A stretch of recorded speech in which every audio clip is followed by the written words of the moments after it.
So, magandang umaga, tanghali at gabi sa inyo lahat ng nanonood at nakikinig ng video record na ito ngayong March 31, 2026, Tuesday.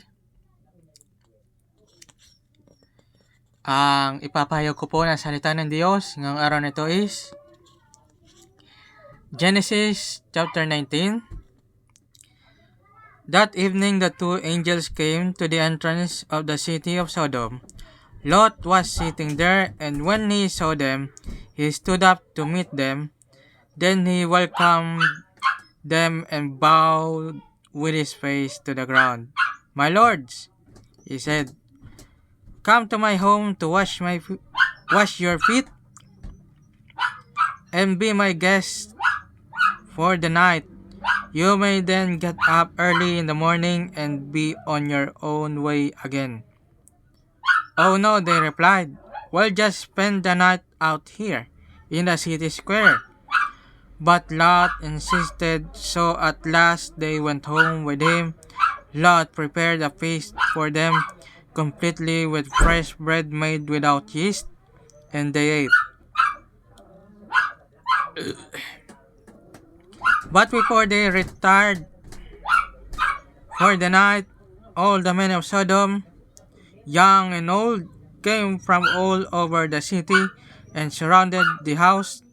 They shouted to Lot, "Where are the men who came to spend the night with you? Bring them out to us so we can have sex with them." So Lot stepped outside to talk to them, shutting the door behind him. "Please, my brothers," he begged, "don't do such a wicked thing. Look, I have two virgin daughters. Let me bring them out to you, and you can do with them as you wish. But please, leave these men alone, for they are my guests and are under my protection." "Stand back," they shouted. "This fellow came to town as an outsider and now is acting like our judge. We'll treat you far worse than those other men." And they lunged toward Lot to break down the door. But the two angels reached out, pulled Lot into the house, and bolted the door. Then they blinded all the men, young and old, who were at the door of the house, so they gave up trying to get inside. Meanwhile,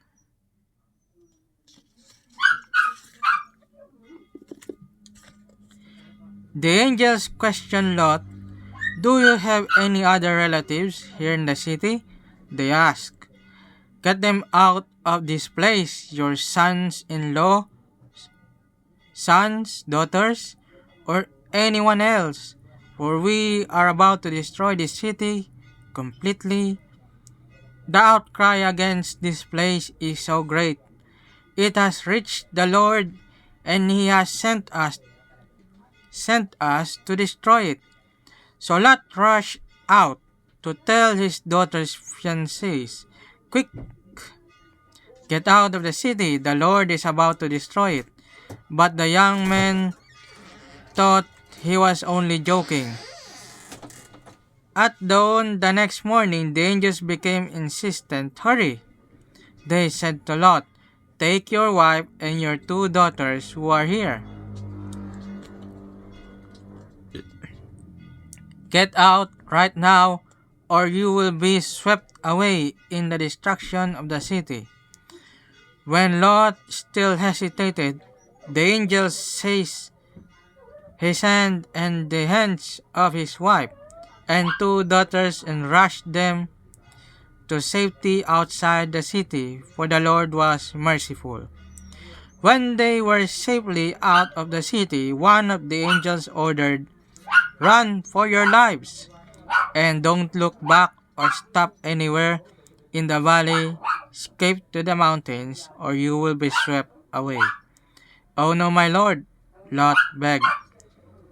You have been so gracious to me and saved my life, and you have shown such great kindness. But I cannot go to the mountains. Disaster would catch up to me there, and I would soon die. See, there is a small village nearby. Please let me go there instead. Don't you see how small it is? Then my life will be saved. All right, the angel said. I will grant you request. I will grant your request. I will not destroy the little village, but hurry, escape to it, for I can do nothing until you arrive there. This explains why that village was known as Sowar, which means little place. Lot, Lot reached the village just as the sun was rising over the horizon. Then the Lord rained down fire and burning sulfur from the sky on Sodom and Gomorrah. He utterly destroyed them along with the other cities and villages of the plain, wiping out all the people and every bit of vegetation. But Lot's wife looked back as she was following behind him, and she turned into a pillar of salt. Abraham got up early in the morning and hurried out to the place where he had stood in the Lord's presence. He looked out across the plain toward Sodom and Gomorrah and watched as columns of smoke rose from the cities like smoke from a furnace. But God had listened to Abraham's request and kept Lot safe, removing him from the disaster that engulfed the cities on the plain.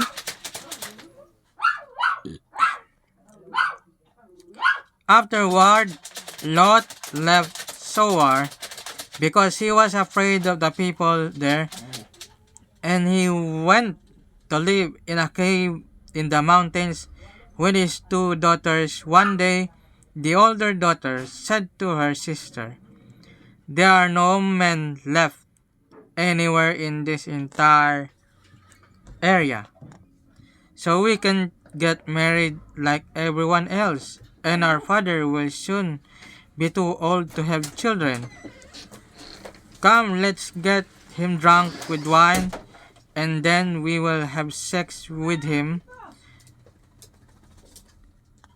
That way, we'll preserve our family line through our father." So that night they got him drunk with wine, and the older daughter went in and had intercourse with her father. He was unaware of her lying down or getting up again. The next morning, the older daughter said to her younger sister, "I had sex with our father last night. Let's get him drunk with wine again tonight. And you go in and have sex with him. That way we will preserve our family line through our father." So that night they got him drunk with wine again, and the younger daughter went in and had intercourse with him.